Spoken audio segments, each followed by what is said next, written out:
जय हिंद defence aspirant. First of all good morning to all of you. मैं हरप्रीत सिंह और डेली डिफेंस डोज की 18th वीडियो में आपका स्वागत है। तो आज का हमारा वीडियो स्पेशली रहने वाला है वाई ग्रुप और एमआर ग्रुप के मैथ से विद टाइमर। मीन्स आपको एज यूजुअल 30 सेकंड का टाइम मिलेगा हर क्वेश्चन के लिए, plus also for AFCAT and CDS. ठीक है, लेवल आज बढ़िया लेकर के चलेंगे प्रैक्टिस सेट में, तो ध्यान रहे कहीं पे भी दिक्कत आती है वीडियो को स्टॉप करके आप देख लेना। ठीक है, और फिर भी दिक्कत महसूस होती है तो मेरे को कमेंट बॉक्स में कमेंट करके मेंशन करना। ठीक है, तो पहला क्वेश्चन आपकी स्क्रीन पे ये रहा। यदि a अनुपात b का मान 2:3 है, ठीक है, if a by B is equal to 2/3 and b by c equal to 4/5, then find the value of a plus B divide by b plus c। ठीक है, आपको मान बताना है किसका, a प्लस बी और b प्लस c के अनुपात का। बेहद आसान सा क्वेश्चन है बट ट्रिकी है थोड़ा सा, बच्चे कंफ्यूज होंगे इसमें। देखते हैं कितना वो सही होता है। देखिए, देखो यहां से रेशियो का जो अनुपात होता है भाई, वो हम जनरली क्या मानते हैं कि भाई a की वैल्यू b 2 है और b की वैल्यू 3 है। अगर ऐसा मानूंगा तो क्वेश्चन गलत हो जाएगा। क्यों? क्योंकि यहां से b का मान 4 है, यहां पे मैं बोल रहा हूं b का मान 3 है, ये तो गलत हो गया। पर मेरे को तो भाई करना आता है क्वेश्चन। हम कैसे करते थे, हम तीनों का अनुपात निकाल लेंगे और यहाँ पर b ही लिख देते हैं, यहाँ पर भी b, क्योंकि इसके ये जो संख्या होती है ये पीछे वाली होती है, ये जो संख्या होती है ये इसके पीछे वाली। तो ये 2:3 और ये 4:5। तो यहाँ पर भी मैंने लिख दिया 3 और यहाँ पे लिख दिया मैंने 4। तो ये कितना आ गया, 4 दूनी 8, 4 × 3 12 और 3 × 5 15। क्लियर। अब ये आपके पास आ चुका है a अनुपात b अनुपात c। ठीक है, मतलब a की वैल्यू कितनी भाई 8, b की वैल्यू कितनी 12 और c की वैल्यू कितनी आपकी 15। ले सकते हो आप, अब रख दो भाई। तो निकालना क्या है, a plus B divide by b plus C. a का मान कितना 8, b का मान कितना 12, b का मान कितना 12 और c का मान कितना 15। आंसर आ गया 20/27। क्लियर। तो राइट आंसर क्या है, option number A is the right answer. तो समझ आ गया होगा आई होप। जिसको नहीं समझ आया हो कमेंट बॉक्स में कमेंट करके जरूर पूछा करो भाई, आपके लिए ही वीडियो बनाते हैं। कह रहा है यदि a/3 equal to b/4 equal to c/7, ठीक है, ये तीनों एक दूसरे के बराबर हैं, तो आपसे पूछ रहा है a plus B plus C divide by C किसके बराबर है। If a/3 equal to b/4 equal to c/7, then find out the value of a plus B plus C divide by C is equal to. बेहद अच्छा सा question है। ठीक है, same level के क्वेश्चंस आपके अब एग्जाम में पूछे भी जाते हैं और ये चुटकियों में सोल्व होने वाले क्वेश्चन है। तो भाई देखो, इन सभी को क्या कर लो, मैं k के बराबर मान लेता हूं। तो a का मान कितना, a का मान 3k, b का मान कितना 4k और c का मान कितना 7k। ये तो उसके लिए है जो भाई पहली बार कर रहा है क्वेश्चन, अदरवाइज तो मैं ये सीधा करूंगा a की वैल्यू 3, b की वैल्यू 4, c की वैल्यू 7। अब a प्लस बी प्लस सी का मान रख दो, तो 3k plus 4k plus 7k divide by 7k। 7 और 4 11 और 3 14, तो 14k divide by 7k। k से k गया, वैल्यू आया 2। तो राइट आंसर क्या आ गया, option number B is the right answer. Clear. तो सबसे पहले a b c की वैल्यू निकाल दो, इसमें पुट कर दो, पुट करने के बाद अपना आंसर निकाल लो। तो क्वेश्चन नंबर 3 आपकी स्क्रीन पे ये रहा। ये क्वेश्चन अच्छा है। यदि x² माइनस x प्लस 1 और डिवाइड बाय x² प्लस 1 का मान 3/2 दे रखा है, तो x प्लस 1/x का मान क्या होगा। आपको ऊपर वाली क्वांटिटी दे रखी है और x प्लस 1/x का मान आपसे पूछा गया है क्या होगा। आसान सा क्वेश्चन है, आप इजीली कर सकते हैं, कोशिश करिएगा। ठीक है, वरना मैं बताऊंगा। देखो, मैंने देखा कि भाई मेरे से पूछा क्या, x प्लस 1/x का मान पूछा है मेरे से और दिया मेरे को ये हुआ है। ठीक है, तो क्यों ना ऊपर नीचे x से भाग कर दूं। तो भाई ऊपर नीचे x से भाग कर दो, तो ये कर दिया आपने, इधर भी x से भाग और इधर भी x से डिवाइड कर दिया आपने इसको। ये तो ऐसा का ऐसे ही रहेगा। ठीक है, अब देखो एक x यहाँ से कट जाएगा, एक यहाँ से, एक यहाँ से, तो क्या बनेगा, इसके नीचे x गया तो एक x कट गया, इसके नीचे x गया तो -1 और इसके नीचे x गया तो 1 + x। ठीक है, सिमिलरली नीचे बनेगा ये कुछ ऐसा। और ये आ गया 3/2। मेरे को क्या निकालना है, इसको थोड़ा सा सोल्व करो। x plus 1/x minus 1 divide by x plus 1/x plus 1 is equal to 3/2। ऐसा ही लिखा जा सकता है इसको। मैं इस पूरे को क्यों ना कुछ एक मान लूँ, क्या मान लूँ, एयरफोर्स के नाम से a मान लेता हूँ। तो मैं कहता हूँ a minus 1 divide by a plus 1 equal to 3/2। Cross multiply कर दो तो ये 2a minus 2 equal to 3a plus 3। ये 2a इधर आएगा तो माइनस का हो जाएगा, तो a, ये 3 इधर आएगा तो क्या हो जाएगा, माइनस का, तो -5। और आपने a किसको मानना था, आपने a मानना था किसको, x प्लस 1/x को। तो इसका मान कितना आ गया, -5। तो option number D is the right answer. Clear. तो फोर्थ क्वेश्चन आपकी स्क्रीन पे ये रहा। सेम ऐसा ही क्वेश्चन है, यदि x प्लस 1/x का मान 99 है तो 100x divide by 2x² plus 102x plus 2 का मान क्या होगा। वो क्वांटिटी दे रखी है और गिवन आपसे कुछ पूछा हुआ है। सोचो क्या कर सकते हो, ऊपर नीचे से फिर से जब भी ऐसा क्वेश्चन मिले भाई आंख बंद करके ऊपर और नीचे वाली क्वांटिटी को x से भाग दे दो। तो ये देखो क्या आता है इसका आंसर। तो इसको x से भाग दे दिया तो ये 100 बचा। ये कितना बचा, 2x, 102x, सॉरी इसको एक मिनट, थोड़ा सा एरर हुआ। ये देखो इसको x से भाग दे दो तो ये कितना बचेगा, 2x। इसको x से भाग दो, ये कितना बचेगा, 102। और इसको x से भाग दो तो क्या बचेगा, 2/x, यही बचेगा। अब नीचे देखो 2 कॉमन आ रहा है, पहले तो 2 कॉमन ले लिया मैंने, देखो इन दोनों में से 2 कॉमन ले लिया और इसमें से भी 2 कॉमन ले लिया। तो मैं ये नहीं कह सकता कि भाई ये बचेगा यहाँ पे 51 और ये इससे कट गया तो ये 50 बचेगा और 50 बचेगा। चलो जो बचेगा बचेगा, इसका वैल्यू तो 99 दे रखा है, तो 99/51। ठीक है, ये कितना हो गया, 150। ये 50 बटे में 150, आंसर आया 1/3। किस किस को समझ नहीं आया ये देख लो फिर से दोबारा कि भाई ये निकालना था, ये वाला इसका आंसर निकालना था और ये गिवन था हमको। ठीक है, तो मैंने क्या करा, देखो यहाँ पे कहीं ना कहीं जब भी ऐसा बनता है ना क्वेश्चन, आप ऊपर नीचे से x से डिवाइड कर दो और कुछ कॉमन आ रहा है तो कॉमन x वाली टर्म को एक साथ लेने की कोशिश करो, तो एक साथ ले लिया और इसका जो मान है वो 99 है तो मैंने उसको पुट कर दिया। क्लियर। तो क्वेश्चन नंबर 5 ये रहा आपकी स्क्रीन पे। अगेन एक बढ़िया सा क्वेश्चन, ये कह रहा है यदि x का मान 3 प्लस आपका 2√2 है तो 1/x का मान बता दो क्या होगा। इतना छोटा क्वेश्चन, 1 सेकंड, बस 1 सेकंड। आपके साथ के जितने भी बच्चे वाई ग्रुप की और नेवी एमआर ग्रुप की तैयारी कर रहे हैं उनके साथ प्लीज इन वीडियोस को शेयर करा करो भाई। ठीक है, देखो आपको x का जो मान दे रखा है वो दे रखा है 3 प्लस 2√2। जब कभी भी x का मान दे करके 1/x का पूछे ना तो सबसे पहले क्या चेक करो, इसका और इसके स्क्वायर का डिफरेंस कहीं 1 तो नहीं है। तो 3 का स्क्वायर करा माइनस 2√2 का स्क्वायर करा, देखो 2 का स्क्वायर 4 होता है और इसका स्क्वायर करोगे तो कट जाएगा, तो ये 9 माइनस 8। हाँ सर इसका तो 1 है, तो भाई इसका आंख बंद करके लगा दो ये आंसर। ठीक है, प्लस है तो माइनस टेक दो और option number C is the right answer. Clear, बस इतना सा करना था। और ये 6th क्वेश्चन आपकी स्क्रीन पे ये रहा। कह रहा है किसी समबाहु त्रिभुज की आंतरिक त्रिज्या 3 सेंटीमीटर है तो प्रत्येक माध्यिका ज्ञात करो। यदि in centre of an equilateral triangle is a length of 3 centimetre then the length of each median.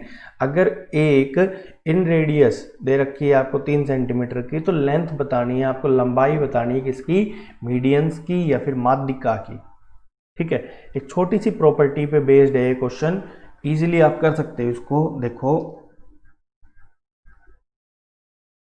ये देखिए, सबसे पहले जो बोला वो हमने वैसा बना दिया कि भाई हमको एक समबाहु त्रिभुज बोला है तो हमने एक समबाहु त्रिभुज बना दिया इसमें। ठीक है, ये इसकी माध्यिका है और आपको पता है माध्यिका का कोई केंद्रक भी होता है, मतलब सेंट्रोइड भी होता है। ठीक है, ये इसका सेंट्रोइड है। केंद्रक है, और जो केंद्रक होता है वो माध्यिका को 2:1 में बांटता है। अब उसने जो बोला है ना इन रेडियस, मतलब अंत्य त्रिज्या, आंतरिक त्रिज्या वो 3 सेंटीमीटर, मतलब उसने ये वाली वैल्यू दे दी आपको। ठीक है, एक का मान कितना 3, तो टोटल माध्यिका कितनी है 2 + 1 3, तो 3 का मान कितना होगा 3 × 3 है 9 सेंटीमीटर, नहीं हो जाएगा। तो option number D is the right answer. बस ये छोटा सा क्वेश्चन था कि भाई ये जो छोटे वाला भाग होता है या आंतरिक त्रिज्या होता है, एक का मान 3 है तो 3 का मान कितना होगा 3 × 3 कर दो, तो आंसर कितना आएगा 9 सेंटीमीटर। क्वेश्चन नंबर 7 ये रहा, कह रहा है if the length of 3 side of a triangle are 6 centimetre, 8 centimetre and 10 centimetre, then the length of the median to the greatest side. ठीक है, आपको मीडियन की लेंथ बतानी है जो कि ग्रेटेस्ट साइड पे होगा। सोचो ये क्या ही समकोण त्रिभुज तो नहीं बन रहा। देखिए बेहद अच्छा क्वेश्चन, एक लाइन का आंसर आपने देखा 8 6 8 और 10, ये तो भाई राइट एंगल ट्रायंगल होता है, समकोण त्रिभुज होता है। ये 6 ये 8 ये 10, सबसे बड़ी साइड ये रही और इसकी माध्यिका की लंबाई चाहिए, तो भाई ये ही तो है इसकी माध्यिका, ये है इसकी माध्यिका सबसे बड़ी साइड पे। और जो ये माध्यिका होती है ना इस तरह के समकोण त्रिभुज में, जो सबसे बड़ी साइड की माध्यिका पूछते हैं तो होता है h/2, मतलब जो कर्ण होता है उसका आधा, तो 10/2 कर दो, आंसर आ जाएगा 5 सेंटीमीटर। ठीक है, option number C is the right answer. Clear. तो क्वेश्चन नंबर 8 ये रहा आपके स्क्रीन पे, कह रहा था डिस्टेंस बिटवीन 2 पैरेलल कोर्ड्स, दो समानांतर जीवाओं के बीच की दूरी ज्ञात करनी है यदि उन जीवाओं की लंबाई दे रखी है आपको 8 सेंटीमीटर और वृत्त का व्यास दे रखा है 10 सेंटीमीटर। ठीक है, दो समांतर समानांतर जीवाएं हैं, 8 सेंटीमीटर एक की लंबाई है, तो उनकी बीच की दूरी ज्ञात करो यदि वृत्त का व्यास आपका 10 सेंटीमीटर है। तो बिल्कुल इजी सा क्वेश्चन है भाई। देखो बनाते हैं डायग्राम पहले तो, एक तो एक टाइम पे सर्कल नहीं बनता हमसे, देखो अब बनेगा। ये देखो ये दो समानांतर जीवाएं हैं, ठीक है, दोनों की लंबाई दे रखी है 8 सेंटीमीटर। ठीक है, तो भाई ये मैं मान लेता हूँ ये वृत्त का डायामीटर है। ठीक, तो ये इसका मिड पॉइंट हो गया। अब वो कह रहा है वृत्त का व्यास दे रखा है 10 सेंटीमीटर, तो वृत्त की त्रिज्या कितनी होगी, वृत्त की त्रिज्या आपकी 5 सेंटीमीटर नहीं होगी, और यही तो है वृत्त की त्रिज्या। ठीक है, मतलब ये 5। ठीक है, और ये जो डायामीटर होता है, जो व्यास होता है, वो इन जीवाओं को कहीं से भी काटें, यहाँ से अगर काटूं मैं बिल्कुल मिड में से, तो यहाँ पर ये इसको मिड पॉइंट पे काटेगा, तो ये 4, तो ऊपर वाला भाग भी कितना 4, अगर ये 4 ये 5 ये 90 डिग्री, तो ये भाई कितना होगा 3। समकोण त्रिभुज की प्रॉपर्टी होती है, ठीक है, कि कर्ण का स्क्वायर किसके बराबर होता है, आपके आधार के स्क्वायर प्लस लंब के स्क्वायर के, और ये 3 4 5 का ट्रायंगल बन गया ये 3, तो सिमिलरली ये भाग भी कितना आएगा आपका 3 आएगा, 3 और 3 6, राइट आंसर कितना आ गया 6 सेंटीमीटर। क्लियर, सिंपल सा। या फिर आप इसको बाहर निकाल लो इस ट्रायंगल को कि भाई ये वाला भाग 4 है, ये त्रिज्या है तो 5 है, ये 90 डिग्री है, ठीक है, और ये समकोण त्रिभुज है तो ये 3 आएगा। अगर ये 3 आएगा तो दोनों जीवाओं के बीच की जो दूरी है ये वाली, ये जो दूरी है ये कितनी आएगी 6 सेंटीमीटर आएगी। क्लियर। तो क्वेश्चन नंबर 9 आपकी स्क्रीन पे ये रहा, ये एक बेहद शानदार क्वेश्चन है। ठीक है, आपसे लेवल हाई हो गया पर क्वेश्चन बहुत सारी चीजें सिखाता है ये हमको। कह रहा है for a triangle base is 6√3। ठीक है, तो उसके दो बेस, दो आधार कोण दे रखे हैं 30 और 60 डिग्री के। आपको त्रिभुज की ऊंचाई बतानी है भाई। मैक्सिमम बच्चों का ये क्वेश्चन गलत होगा। ठीक है, अगर किसी बच्चे का ये क्वेश्चन सही होता है तो भाई श्योर श्योर सिलेक्शन है, उसका इस साल सिलेक्शन होगा ही होगा। देखो सबसे पहली बात, क्वेश्चन पढ़ो, कह रहा है किसी त्रिभुज की आधार आपका 6√3 है, किसी त्रिभुज का आधार कितना है आपका 6√3 है। अब यहाँ पर बेस बोला है उसने, और ये बोला है कि आधार कोण 30 डिग्री और 60 डिग्री का है, तो भाई मैंने बना लिया एक बार ये क्वेश्चन। ठीक,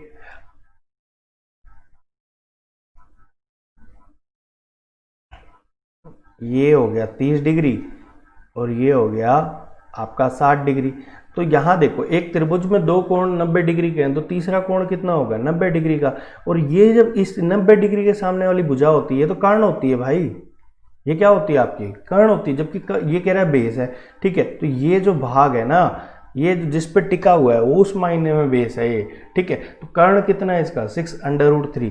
अब इस क्वेश्चन को सही करके लिखूं तो मैं कुछ ऐसा लिखूंगा इस क्वेश्चन को, ये 30 डिग्री, ये 60 डिग्री। अब इसको नाम दे दो किसी भी ट्रायंगल का, ये 90 डिग्री, ए बी और सी। ये दे रखा है आपको 6√3 और आपसे ये वाला पार्ट पूछा है, ये वाला। ठीक है, ये वाला भाग पूछा है कि कितना होगा। ठीक है, इसकी जो त्रिभुज की ऊंचाई होगी वो कितनी होगी, ये वाली भाग। ठीक है, ये त्रिभुज की जो ऊंचाई होगी ये कितनी होगी। पहली बात ये इसकी माध्यिका तो है नहीं, ठीक है, कि मैं 6√3 का हाफ कर दूं। तो अब कैसे निकालूं भाई, मैं इसको परपेंडिकुलर लगा लेता हूं और ये इसको नाम दे देता हूं n का। ठीक है, सबसे पहली बात मेरे को पता है ये ट्रायंगल है, तो इस ट्रायंगल में आप sin 30 डिग्री का मान बताओ कितना होगा। sin 30 डिग्री का मान होता है 1/2 और sin 30 डिग्री होता है परपेंडिकुलर अपॉन कर्व। ठीक है, AB अपॉन BC। BC का जो मान दे रखा है वो दे रखा है 6√3। ठीक है, ये 1/2। तो AB का जो मान होगा वो कितना आ जाएगा 3√3। ठीक है, ये आज का आपके पास 3√3, आपको ये वाला भाग चाहिए। ठीक है, अब इस वाले ट्रायंगल में आप sin 60 डिग्री निकाल दो, क्योंकि ये आपके पास इस वाले ट्रायंगल का, ये जो ट्रायंगल है ना, ये वाला ट्रायंगल देखो लिखा, बना करके देखो इस ट्रायंगल को, ये 60 डिग्री। ठीक है, ये 3√3। ठीक है, मतलब ये ए बी और एन आ गया आपका। ठीक है, आपको क्या निकालना है एन। अब फिर से इसमें sin 60 डिग्री निकाल दो, और sin 60 डिग्री का मान होता है √3/2, जो कि किसके बराबर होगा an डिवाइड बाय 3√3 के। तो इसको क्रॉस मल्टीप्लाई कर दो, an का जो मान आएगा वो कितना आएगा आपका 9/2। आंसर आया 4.5 centimetre. Option number C is the right answer. Clear. तो सबसे पहले डायग्राम बनाओ क्वेश्चन का, समझो निकालना क्या है भाई। ठीक है, हो सकता है क्वेश्चन एक बार में आंसर ना दे तो 2 स्टेप में दे देगा अपना आंसर। ठीक है, तो क्वेश्चन नंबर 10 आपकी स्क्रीन पे ये रहा। कह रहा है यदि पेट्रोल की कीमत में 20% की वृद्धि हो जाती है तो कार मालिक को अपने पैसों में कितनी खपत करनी पड़ेगी कि उसका खर्च उतना ही रहे। मतलब वो खर्च उतना ही करे, 100 रुपये का तेल डलवाता था, आज भी 100 का तेल डलवाएगा। 20% बढ़ गया है तो भाई वो क्या करेगा, कम तेल डलवाएगा। ठीक है, तो इस तरह के क्वेश्चन मैंने करवाए भी हुए हैं आपको, आंसर आपका आना चाहिए भाई इस पे। तो देखते हैं कितने बच्चों को सही होता है आंसर। देखिए प्राइस जो होता है, देखो आपने पढ़ा हुआ है, जो एक्सपेंडिचर होता है, आपकी जो खर्च होता है वो किसके बराबर होता है, प्राइस इंटू कंजप्शन। ठीक है, मतलब मूल्य इंटू में खपत। तो अब खर्च तो कांस्टेंट रखना है आपको, ये तो बदलना नहीं। तो आप यूँ बोल सकते हो जो प्राइस है, ठीक है, मूल्य है, वो खपत के इन्वर्सली है, व्युत्क्रमानुपाती है। यदि आप प्राइस बढ़ाओगे, मूल्य बढ़ाओगे तो खपत कम करोगे। अब बस सिंपल सा क्वेश्चन है, सोल्व हो गया। 20% का मान होता है 1/5। 20% क्या लिख सकते हो 1/5। तो 20% बढ़ गया, 5 से कितना बढ़ गया 1, तो वो कितने का गया 6। प्राइस हो गया 5 से 6, तो खपत हो गई 6 से 5, उल्टा है ना। ठीक है, ये बढ़ेगा तो ये घटेगा। अगर प्राइस हो गया 5 से 6 तो खपत हो गई कितनी 6 से 5। कितने की कमी आई, 1 की। कितने के रिस्पेक्ट में आई, कितने के, मतलब किससे तुलना करूं, पहले वाले से ना। तो 1/6 प्रतिशत में निकालना है तो 100%। ठीक है, और ये होता है 16 सही 2/3%। Option number B is the right answer. Clear. तो ये थे आज के आपके 10 क्वेश्चन। प्रैक्टिस करिएगा इसमें, किसी क्वेश्चन में भी कोई गलती नहीं, किसी क्वेश्चन में भी कोई कमी लगती है आपको कि भाई समझ नहीं आया, तो कमेंट बॉक्स में कमेंट करना। मैं उसी टाइप के क्वेश्चन अगले प्रैक्टिस सेट में आपको प्रोवाइड करने की कोशिश करूंगा। इससे पहले वाई ग्रुप का एक प्रैक्टिस सेट में आपको करवा चुका हूं, उसको भी देखना जो बच्चे नहीं देखे। भाई सिलेक्शन लेना है, पढ़ना पड़ेगा, और पढ़ोगे तभी सिलेक्शन होगा। ठीक है। हो सकता है क्वेश्चन कुछ डिफिकल्ट लगे आपको, पर पहली बार में जब होती हैं चीज़ें कि भाई हमने शॉर्ट ट्रिक से सीख रहे हैं तो उसमें दिक्कत होती है। बाद में जब शॉर्ट ट्रिक आ जाएगी ना भाई, चुटकी हम 5 सेकंड में उड़ा दिया करो क्वेश्चन को देखते ही तुम लोग। ठीक है, तो मिलते हैं नेक्स्ट वीडियो में। जय हिंद,